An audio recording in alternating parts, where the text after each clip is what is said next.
Hey everybody, it's Luke here, and today I wanted to try a new video series in which I will attempt to spread awareness about the extremely rare genetic condition that I have, HSAN, and at the same time, hopefully, explain to you guys like how I got the disease, and at the same time, how it affects me in both real life and in my gaming.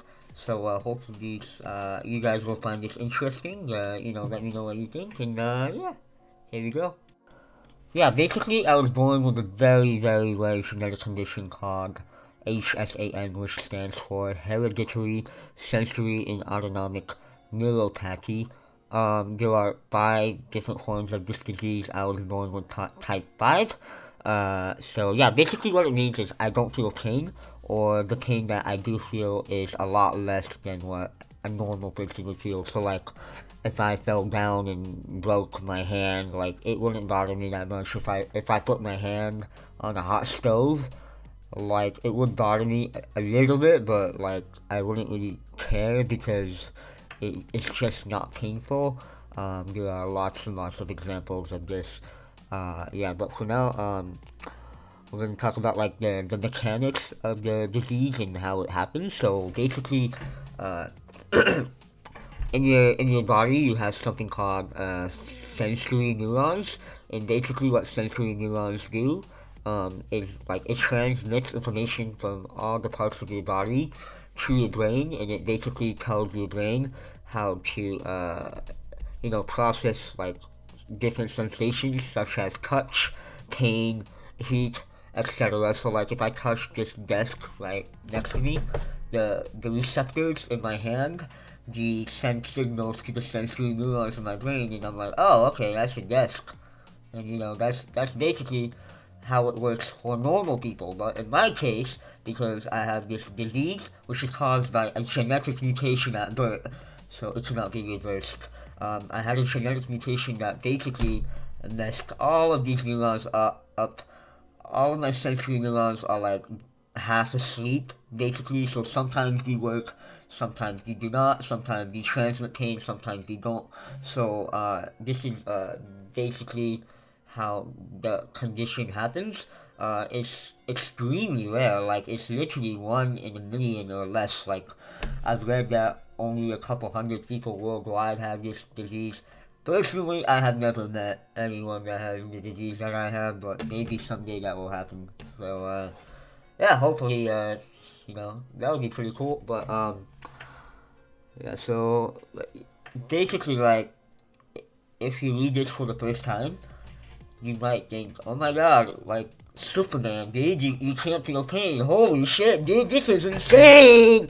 But no, it's not the case at all. This condition is actually very dangerous and does lead to a lot of problems for people that have it. Because, for example, like in my case, like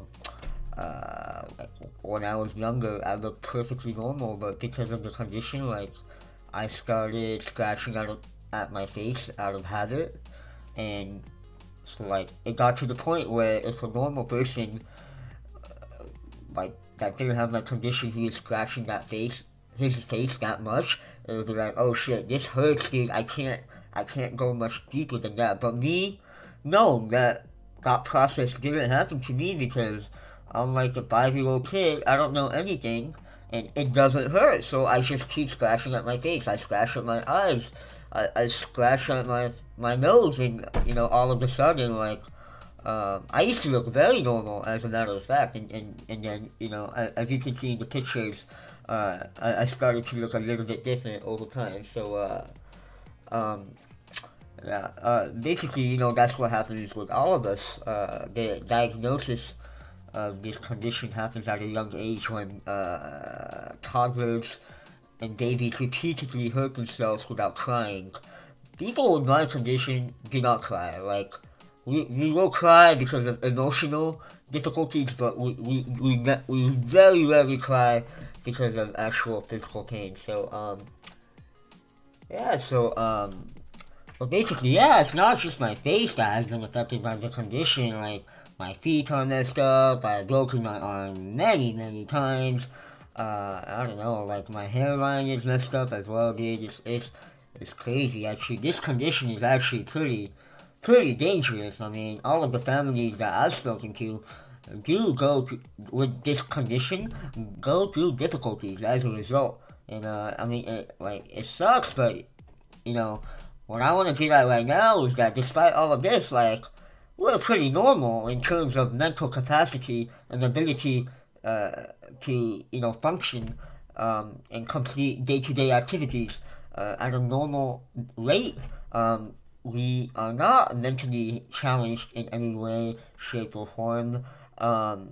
We are normal people. We go to school. We go to work. We try to help other people. We try to do what we love. Um, we play games and a lot of other things. This condition should not really define who I am as a person, and I hope people can understand that. But yeah, that's kind of what I wanted to get at with the first episode of this series. Make sure you comment, leave a like, and subscribe to the YouTube channel if you want. Let me know what you think um, of the series, and maybe I'll do more depending on the feedback. But yeah, have a nice day, guys. Make sure you follow me on Twitter and follow me on Twitch as well if you're into that. So yeah, goodbye.